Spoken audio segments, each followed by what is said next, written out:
పరిశుద్ధాత్మ పొందినటువంటి వారు ఏ విధంగా ఆ కార్యక్రమాలను పాల్గొన్నారు, ఏ విధంగా వారు అన్య భాషలతో మాట్లాడారు, అక్కడ ఒక తేటగా మనకు కనిపిస్తూ ఉంటుంది. కాబట్టి దేవుని బిడ్డలారా దయచేసి గమనించండి.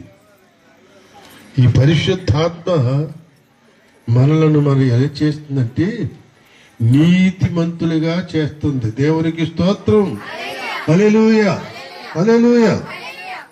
దయచేసి గమనించాలి. యేషూవు నీతిమంతుడై ఉండి ఆమెను అవమానపరచునల్లక రహస్యముగా ఆమెను విడనాడ ఉద్దేశించునని రాయబడింది. దేవుని స్తోత్రం కలుగునుగా. దేవుని బిడ్డ అంటే ఏదైనా భారభరితమైనటువంటి ఆ కార్యాచరణాలు ఏమైనా ఉంటే అవన్నీ కూడా ఆయన మీదే వేసుకుని మెల్లిగా తప్పుకుందాం అనేటువంటి ఆలోచన అతనికి వచ్చింది. ఇంచేతనంటే లేఖనాల్లో ఆ విధంగా రాయబడి ఉంది. లేవీకాండం 24 అధ్యాయం చదివితే అక్కడ ఏం చెయ్యాలో ఏం చేస్తారో, ఆ వ్యక్తులు ఏ విధంగా చిత్రహింసలు చేసి వారికి సమాధి కార్యక్రమాలు ఏర్పాటు చేస్తారు అనేటువంటిది ఎక్కడ రాయబడి ఉంది. కానీ ఇప్పుడు మనం చదవద్దురండి, అది తర్వాత మీ ఇంటికి వెళ్ళిన తర్వాత చదువుకోండి. దేవుని బిడ్డలారా, ఇవన్నీ గుర్తొచ్చి ఆమె చాలా భయపడింది. కానీ చివరకు ఆమె దేవుని దయ పొందింది. దేవుని స్తోత్రం. దేవుని చేత దీవించబడింది. దయా ప్రాప్తురాల. దేవుని దయ, దేవుని దయ. మన అన్ని విషయాలు అన్ని సందర్భాలు అంటాం. మనం మాట వరుసగా ఆ మాట పలుకుతూ ఉంటాం. అప్పుడప్పుడు దేవుని దయండి, దేవుని దయండి, మాదేముందండి, దేవుని దయండి అని అంటుంటాం. దేవుని దయ లేకుండా ఎవరు ఆశీర్వదించబడరు, ఎవరు అభివృద్ధి చెందరు, ఎవరు అభివృద్ధిలోనికి రారు. దేవుని బిడ్డలారా దయచేసి గమనించాలని మనవి చేస్తున్నాను. నీతిమంతుని గురించి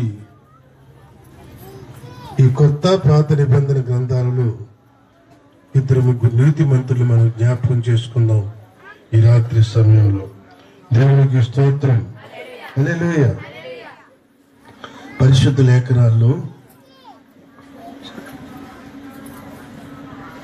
లోకాసు వార్త 1వ అధ్యాయము 6వ వచనం నుండి మనం 2 మాటలు చదువుకుందాం. లోకాసు వార్త 1వ అధ్యాయము. వీరిద్దరూ ప్రభు యొక్క సకలమైన ఆజ్ఞల చొప్పున న్యాయ విధుల చొప్పునను నిరపరాధులుగా నడుచుకొనుచు దేవుని దృష్టికి నీతిమంతులుగా ఉన్నారట. దేవుని స్తోత్రం. హల్లెలూయా, హల్లెలూయా. ఎవరిద్దరు? ఎలిజబెత్, జకర్యా అనేటువంటి యాజక కుటుంబం. యాజక కుటుంబము ఏ విధంగా దీవించబడిందంటే దేవుని దృష్టిలో నీతిమంతులుగా దీవించబడ్డారు, నీతిమంతులుగా కనిపించారు. వారికి చాలా లోటు ఉందండి. వారికి చాలా ఇబ్బందులకు వారు గురవుతున్నారు. వారికి ఉన్న లోటు అంతే కాదు, ప్రపంచంలో ఎవరు తీర్చలేనటువంటి లోటు ఉంది వారికి. అయినప్పటికీ దేవుని యందు వారు విశ్వాసం కలిగి ఉన్నారు. జకర్యా యాజక ధర్మం చేస్తున్నాడు. యాజకుడుగా దేవుని పని సన్నిధిలో దేవుని కార్యక్రమాలలో పాల్గొని జీవిస్తున్నాడు.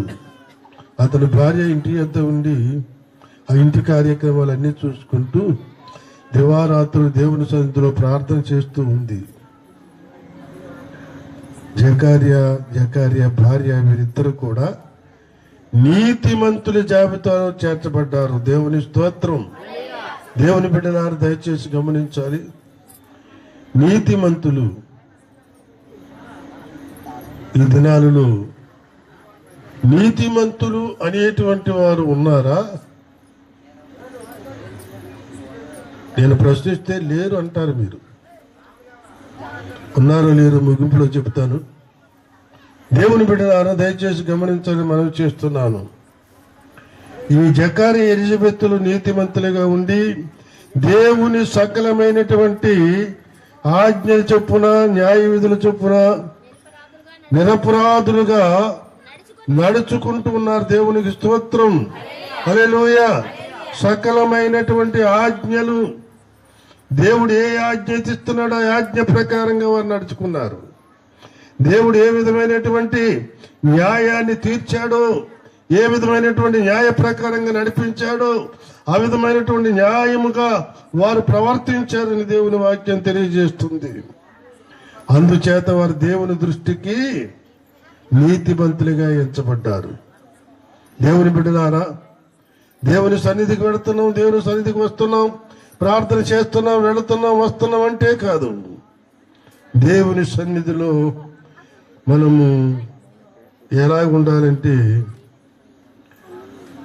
సకలమైనటువంటి ఆజ్ఞలు ఆయన మనకి ఇచ్చాడు కనుక ఆ ఆజ్ఞలను అనుసరించే వారిగా ఉండాలి. ఆజ్ఞలు చాలా మంది తెలుసు, కానీ వాటిలో కొన్నిటిని తగ్గించేసాడు యేసు ప్రభు. భూలోకంలో మానవుడిగా జన్మించి ఇవన్నీ వీరు మొయ్యలేరు, వీరికి చేత కాదు, మొయ్యడం చేత కాదు అని దేవుని బిడ్డలారా దయచేసి గమనించాలని మనవి చేస్తున్నాను. తదుపరి అదే యెరూషలేములో నీతిమంతుడైనటువంటి సుమోయను మనం జ్ఞాపకం చేసుకుందాం. తదుపరి గమనించండి, లోకాసువార్త 2వ అధ్యాయము 25వ వచనములో యెరూషలేములో సొలొమోను సుమోయను అనే నీతిమంతుడు ఉన్నాడు. భక్తిపరుడునై ఉండి ఇశ్రాయేలీయుల యొక్క ఆదరణ కొరకు కనిపెట్టువాడు, పరిశుద్ధాత్మ అతని మీద ఉంది. దేవునికి స్తోత్రం, హల్లెలూయా, హల్లెలూయా. పరిశుద్ధాత్మ నీ మీద ఉండాలి. దేవుని బిడ్డలారా, పరిశుద్ధాత్మ నీ మీద నా మీద ఉండాలంటే ఎలా మనం ఉండాలి? దేవుని ఎదుట మనము దేవుని వాక్యం చదువుకుంటున్నాం. వాక్యములు ఏమని రాయబడి ఉందో ఆ వాక్యాన్ని మనం జ్ఞాపకం చేసుకోవాలి. ఆయన యందు భయభక్తులు కలిగి ఉండాలి. ఆయనకి ఇట్లని బిడ్డలుగా జీవించాలి. ఆయన యందు విశ్వాసంతో మనం నడుచుకుంటూ ఉండాలి. దేవుని బిడ్డలారా, ఇశ్రాయేలీయుల యొక్క ఆదరణ కొరకు కనిపెట్టేవాడిగా ఉన్నాడు అని దేవుని వాక్యం తెలియజేస్తుంది. క్రైస్తవ సహోదరుడమని మనకు పేరుంది. ఈ క్రైస్తవ సహోదరుల యొక్క ఐక్యత కొరకు కనిపెడుతుండాలి. సహోదరులను ఐక్యత అనేటువంటిది సన్నగిలిపోతుంది, ఐక్యత ఉండడం లేదు. దేవుని వాక్యం చెప్తున్నది, కీర్తన గ్రంథం అంటున్నాడు, ఐక్యత ఎక్కడైతే ఉందో అక్కడ ఏముందంటే నిత్యరాజ్యం ఉందంటున్నాడు. దేవుని బిడ్డలారా దయచేసి గమనించాలని మనవి చేస్తున్నాను. సహోదరుల ఐక్యత కలిగి నివసించడం ఎంతో మేలు, ఎంతో మనోహరం. ఆ చివరి మాట చదవండి, ఆ కీర్తన గ్రంథంలో చివరి మాట చదవండి. అక్కడ ఎంత చక్కగా ఉందో మాట.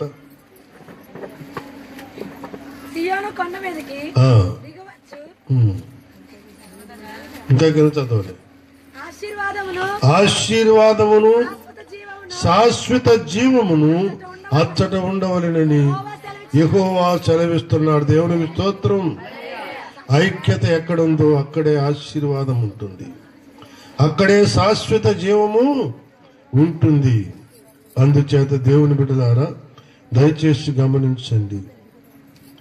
ఇక్కడ సుమోయేను ఇశ్రాయేలీయులకు ఆదరణ కొరకు కనిపెడుతున్నాడు కనుక సుమోయేను పైన పరిశుద్ధాత్మ నిలిచి ఉంటుంది. పరిశుద్ధాత్మ అతనిని ఎల్లప్పుడూ కూడా ఆనుకొని ఉంటుందని దేవుని వాక్యం తెలియజేస్తుంది. దేవుని బిడ్డలా దయచేసి గమనించండి. కొన్ని ప్రతులను పరిశుద్ధాత్మ ఎల్లప్పుడూ నీలోనే ఉంటుంది, నీతోనే ఉంటుంది అని కొన్ని పత్రికల్లో కొన్ని ప్రతుల్లో మనం చూస్తూ ఉన్నాం.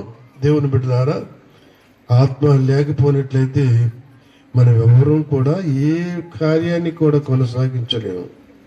కానీ పరిశుద్ధాత్మ లేకపోతే మాత్రము దేవుని రాజ్యానికి వారసులము కాలేమని దేవుని వాక్యము మనకు బోధిస్తుంది. అందుచేత సుమోయను పరిశుద్ధాత్మతో నింపబడి ఉన్నాడు. మరి క్రిస్మస్ ఆరాధనలోకి పాల్గొన్నటువంటి దేవుని బిడ్డలారా, పరిశుద్ధాత్మ యొక్క నింపుదల కొరకు ఆశిస్తున్నావా? పరిశుద్ధాత్మ కొరకు కనిపెడుతున్నావా? పరిశుద్ధాత్మతో నీవు ఎల్లప్పుడూ నిండి ఉండాలనేటువంటి ఆశ కలిగి ఉన్నావా? అలాగైతే చాలా మంచిది. దేవుని బిడ్డలారా, దయచేసి గమనించాలని మనవి చేస్తున్నాడు. నీతిమంతుల జాబితాలో యోబు అనేటువంటి ఒక వ్యక్తి మనకు కనిపిస్తున్నాడు.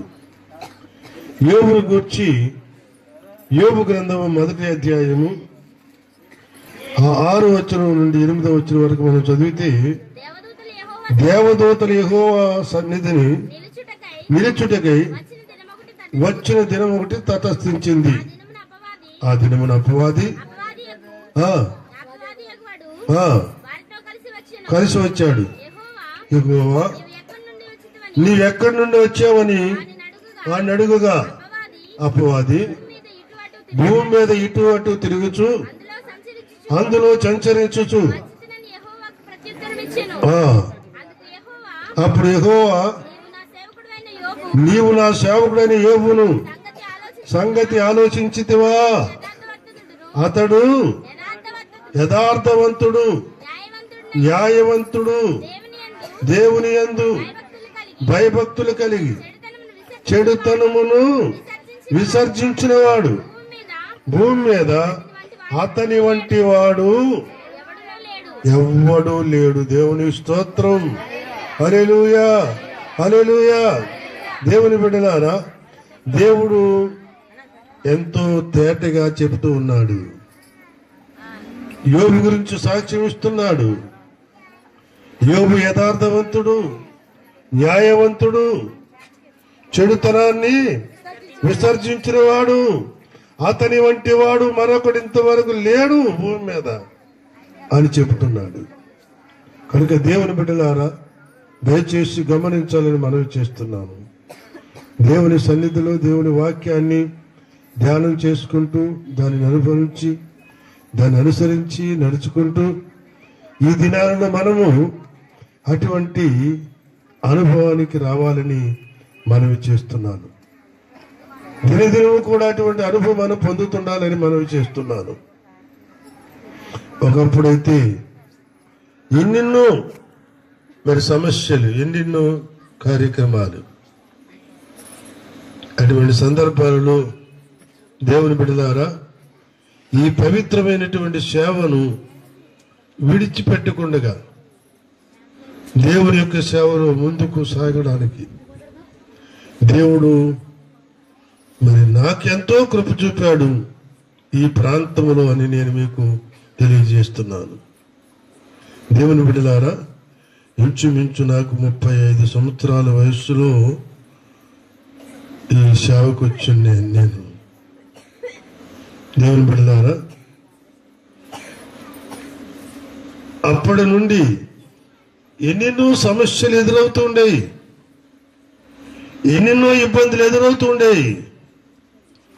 ఎన్ని ఎదురైనప్పటికీ కూడా వాటన్నిటిని కూడా పక్కన పెట్టి ఆయన వైపు చూస్తూ ఆయన కొరకే ఎదురు చూస్తూ ఆయన ఆశీర్వాదం కొరకు కనిపెడుతూ ఉంటే, దేవుని బిడ్డలారా, ఆయన ఆశీర్వాదం పొందడానికి దేవుడు గొప్ప కృప చూపాడు ఈనాడు. దేవునికి స్తోత్రం.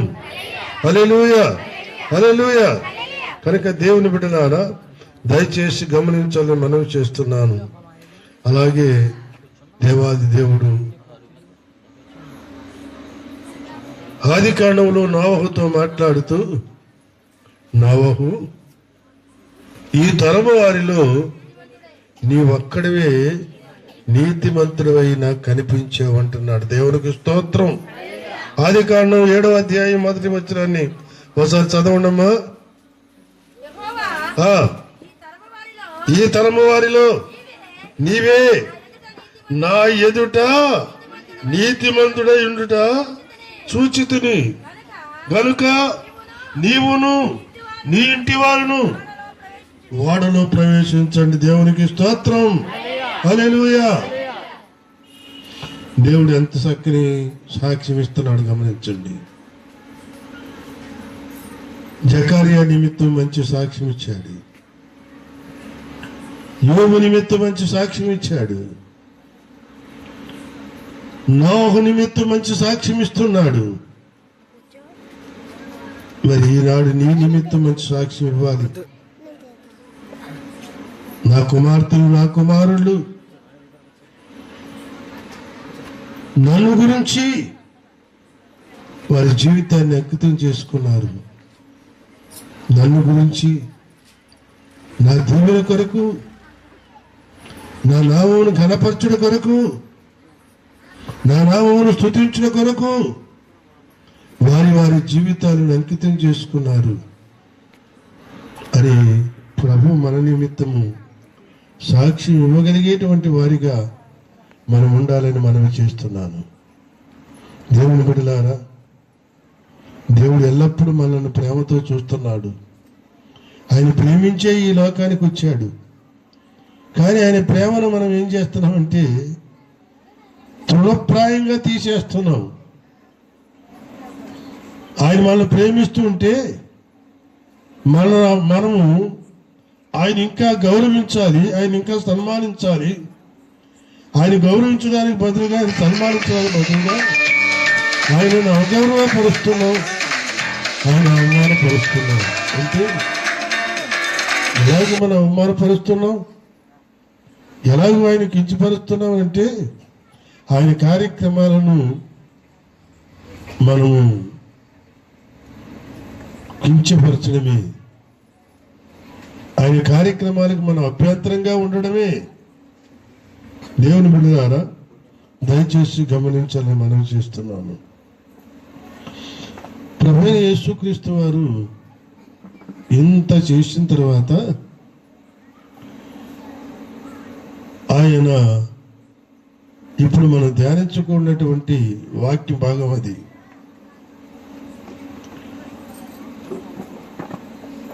ఆయన తన ఆత్మను దేవునికి అప్పగించిన తర్వాత అరిమతయి అనేటువంటి యేసేపు యూదులకు ఒక సభ్యుడిగా ఉన్నాడు. యూదుల్లో ఒక న్యాయకర్తగా ఉన్నాడు. యూదుల్లో ఒక అధిపతిగా, ఒక పేరు పొందినటువంటి వ్యక్తిగా ఉన్నాడు అరిమతయి అయినటువంటి యేసేపు. అతడు నీతిమంతుల జాబితాలో చేర్చబడినట్లుగా అతని గురించి గొప్ప సాక్ష్యం ఉంది. దేవుని బిడ్డలారా, దయచేసి గమనించండి. లూకా సువార్త 23వ అధ్యాయము 50-51 వచనాలు చదువుకుందాం.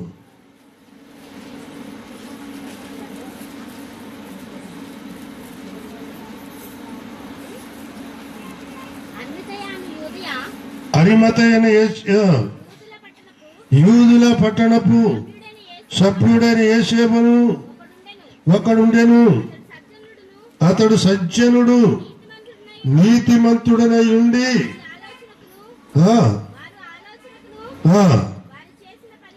వారి ఆలోచనకు, వారు చేసిన పనికిని సమ్మతింపక దేవుని రాజ్యం కొరకు కనిపెట్టుచుండు వాడు. దేవునికి స్తోత్రం. హల్లెలూయా, హల్లెలూయా. దేవుని బిడ్డలారా, నీతిమంతుడిగా మనం జీవిస్తున్నప్పుడు భూలోకంలో అనేక అవంతరాలు, అనేక అడ్డులు, అనేక నిందలు, అనేక అపనిందలు మనం భరించవలసి వచ్చినప్పుడు కూడా దాని ఒక పక్కన పెట్టి దేవుని రాజ్యం కొరకు మనం కనిపెట్టేవారిగా ఉండాలి. దేవుని రాజ్యం కొరకు ఆసక్తి కలిగిన వారిగా ఉండాలి. ఇప్పుడు దేవుని రాజ్యంలో ప్రవేశించాలి అని అంటే, దేవుని బిడ్డలారా, ఇంతకు ముందు ఒక మాట చెప్పుకున్నాం, ఆత్మ లేనివాడు నావాడు కాడు అని. దయచేసి గమనించండి.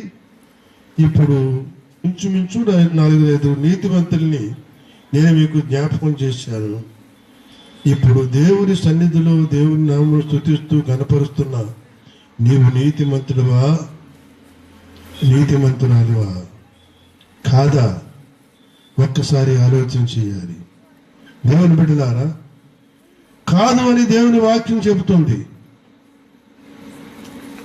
దేవుని బిడ్డలారా, అవును అని దేవుని వాక్యం చెబుతుంది. దయచేసి గమనించాలని మనవి చేస్తున్నాను. రోమాపత్రిక 3వ అధ్యాయం 11వ వచనంలో నీతిమంతుడనేవాడు లేడు, ఒక్కడు కూడా లేడు. ఎవడూ లేడు, ఎవడూ లేడు.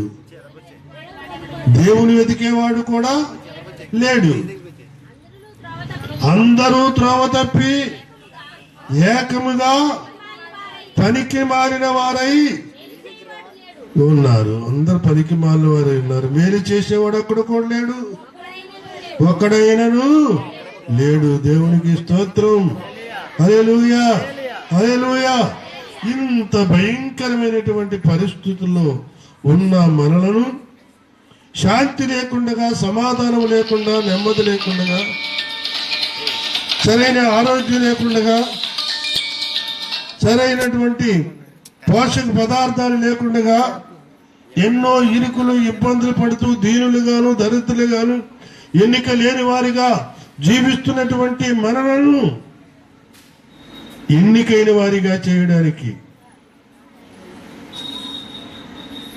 అనీతిమంతులుగా అంటే దేవుని దృష్టిలో నీతిమంతులుగా కాకుండా అనేకమైనటువంటి నిందాపనిందలకు దురవస్థమైనటువంటి కార్యక్రమాలకు లోనైనటువంటి మనందరినీ కూడా ఆయన రక్షించడానికి ఈ భూలోకానికి వచ్చాడండి. వచ్చి చాలా సున్నితమైనటువంటి కార్యక్రమం ఒకటి చెప్పేశాడు ఆయన. ఏంటంటే, అపోస్తలుడైన పౌలు భక్తుడు రోమీయులకు రాసిన పత్రిక 5వ అధ్యాయం 1వ వచనం, కాబట్టి విశ్వాస మూలమున మనము నీతిమంతులుగా తీర్చబడి మన ప్రభు అయిన యేసుక్రీస్తు వలన దేవునితో సమాధానము కలిగి ఉందము. దేవునికి స్తోత్రం. హల్లెలూయా, హల్లెలూయా.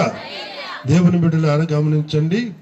ప్రభు అయిన యేసుక్రీస్తు వారి భూలోకములో మానవుడిగా జన్మించి నా యందు విశ్వాసం ఉంచండి, నీవెటువంటి దుష్టుడైనా దుర్మార్గుడైనా నిన్ను నీతిమంతుడిగా నేను తీరుస్తాను అంటున్నాడు.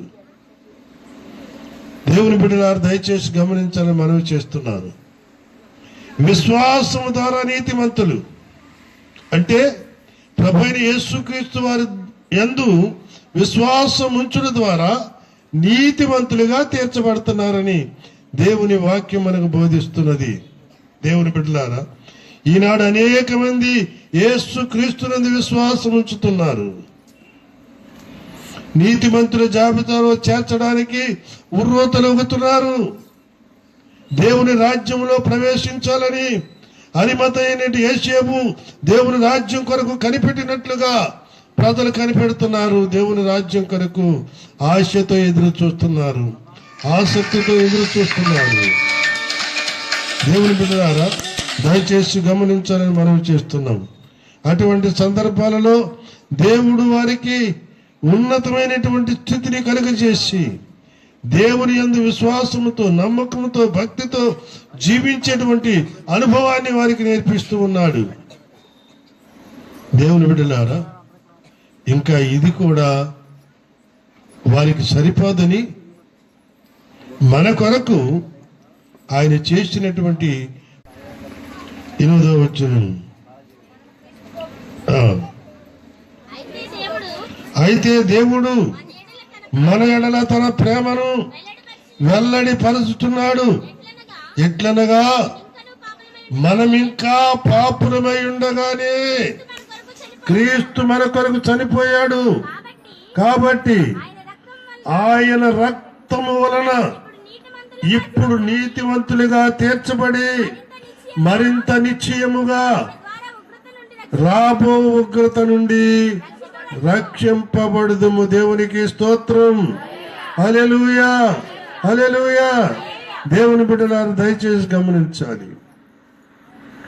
నీతివంతులు అక్కడక్కడ ఉన్నారు అని దేవుని వాక్యం బోధించింది. ఇప్పుడు దేవుని యందు విశ్వాసం ఉంచినటువంటి మనమందరము నీతివంతులమా అనీతివంతులమా? ఒకసారి చెప్పండి మీరు. దేవుని స్తోత్రం. హల్లెలూయా. ఎవరో ఒక ఆయన చెప్పారు, ఉన్నవాళ్ళు ఎవరు చెప్తలేదు. అనుమానం వచ్చినట్టు ఉంది. దేవుని బిడ్డలారా దయచేసి గమనించాలని మనవి చేస్తున్నాను. మనమందరం కూడా నీతిమంతులుగా చేర్చడానికి ఆయన ఈ భూలోకానికి వచ్చాడు. దేవుని బిడ్డలారా దయచేసి గమనించాలి. అందుచేత మనం ఇది వరకు పాపములో, దోషములో, శాపములో ఉన్నాం, చీకటిలో ఉన్నాం, అగాధ జీవంలో ఉన్నాం. అటువంటి మనలను వెలుగులో నడిపించడానికి, ఆ చీకటి నుండి తొలగించి వెలుగులో నడిపించడానికి, అనీతివంతులుగా, దుష్టులుగా, దుర్మార్గులుగా జీవితం మనను మార్చి నీతివంతులుగా చేయడానికి భూలోకానికి వచ్చినటువంటి యేసు క్రీస్తు ప్రభు వారి యొక్క జనన విధం ఎట్లంటే, ఆయన తల్లి అయిన మరియా యేసేపుకు ప్రదానము చేయబడిన తరువాత పరిశుద్ధాత్మ వల్ల ఆయన జన్మించాడు. దేవునికి స్తోత్రం. హల్లెలూయా. పరిశుద్ధాత్మ అంటున్నారు. పరిశుద్ధాత్మ అంటే అసలు ఏంటండి, ఎలాగుంటుంది అని అనుకుంటున్నారు మీరు. దేవుని బిడ్డలారా దయచేసి గమనించండి. పరిశుద్ధాత్మ అంటే ఒక శబ్దం లేక గాలి, అగ్ని, ఒక నూనెను పోల్చబడుతుంది పరిశుద్ధాత్మ. దేవుని బిడ్డలారా అపోస్తుల కార్యం 2వ అధ్యాయం మనం చదివితే, పెంతెకోస్తు పండుగ దినం వచ్చినప్పుడు బలమైన వీచు వంటి బలమైనటువంటి గాలి వంటి శబ్దము ధ్వని ఆకాశము నుండి అకస్మాత్తుగా వారు కూర్చున్న ఇల్లంతా నిండిపోయిందంతే. చాలండి. దేవుని బిడ్డలారా గాలి, పరిశుద్ధాత్మ అంటే గాలి అంతే. దాన్ని వాయువు అంటాం. ఇంక రకరకాలుగా ఇంకెన్నో పేర్లు ఉన్నాయి. ఆ పేర్లు పెట్టి పిలుస్తూ ఉంటాం. కనుక దేవుని బిడ్డలారా దయచేసి గమనించాలని మనం చేస్తున్నాను. అటువంటి పరిశుద్ధాత్మతో నింపబడి, అమ్మా నీవు కుమారుని కంటావు, ఆ కుమారుడు తన ప్రజలను వారి పాపముల నుండి ఆయనే రక్షిస్తాడు, కనుక నువ్వు ధైర్యంగా ఉండు, భయపడకు అన్నప్పుడు ఆ కన్య అయినటు మరియమ్మ అనుకుంది, ఆహా లోకరక్షకుడే నా గర్భంలో పుట్టినప్పుడు వాళ్ళు రాళ్లతో కొట్టి చంపినా నాకేం పర్వాలేదు, నాకు మోక్షమే కలుగుతుంది అనుకున్నాను. కానీ అలా జరగలేదు. అలా జరిగిందా? జకరియా భార్య ఎలిజబెత్ వద్దకు వెళ్ళే సమయానికి ఎలిజబెత్ ఆమెను చూసి దీవించమ్మా, స్త్రీలందరిలో నీవు ధన్యురాలు అంటారు, నీవు ధన్యురాలు అన్నాడు. తరతరాలుగా నిన్ను ధ్యానిస్తారు అన్నాడు. దేవుని బిడ్డలారా దయచేసి గమనించాలని మనం చేస్తున్నాం. అందుచేత దేవునికి ఇష్టమైన బిడ్డలుగా మనం జీవిస్తూ దైవాశీర్వాదాలు పొందాలి అంటే ప్రభువైన యేసుక్రీస్తు వారు మరి జన్మించినప్పుడు మరి తల్లి అయినటువంటి మరియమ్మను ఆ ఎలిజబెత్తు ఆ విధంగా ప్రవచన రీతిగా మాట్లాడి దీవించినప్పుడు ఆమె ఏమంది, ఓ నన్ను గొప్పగా ఏం చేస్తున్నారు, నేను గొప్పదాన్ని అయిపోతానంట, నేను దేవుడు అంతదాన్ని అయిపోతానంట అని మురిసిపోలేదు. దేవుని బిడ్డలారా నా ప్రాణము ప్రభువుని స్తుతిస్తున్నది అన్నది. దేవుని స్తోత్రం. అందుచేత దేవుని బిడ్డలారా ప్రభువైన యేసుక్రీస్తు వారినే మనం స్తుతించాలి. మరియమ్మనుగా స్తుతించడం. మరియమ్మ లోకానికి ఆమె యొక్క పవిత్రురాలిగా ఎంచబడింది. అందుచేత ఆమె పేరు స్థిరస్థాయిగా నిలిచిపోయింది. కాబట్టి దేవుని బిడ్డలారా, దేవుని యందు భయభక్తులు కలిగి చెడుతనాన్ని విసర్జించి దేవునికి ఇట్లైన బిడ్డలుగా జీవిస్తూ న్యాయ మార్గంలో నడుచుకుంటూ దేవుని యొక్క ఆశీర్వాదాలు పొందుకుంటూ నీతిమంతుల జాబితాలో చేర్చబడి రేపు రాబోయేటువంటి దినాలలో లేదా రేపు కాలంలో ప్రభువారి యొక్క రాజ్యానికి వారసులుగా సిద్ధపడటానికి దేవుని రాజ్యం కొరకు మనం ఎదురు చూసేవారిగా ఉండాలని ప్రభువారి పరిశుద్ధ నామమున ప్రేమతో మనవి చేస్తున్నాను. దేవుడు తన మాటలు దీవించునుగాక. ఆమేన్. ప్రార్థన చేసుకుందాం.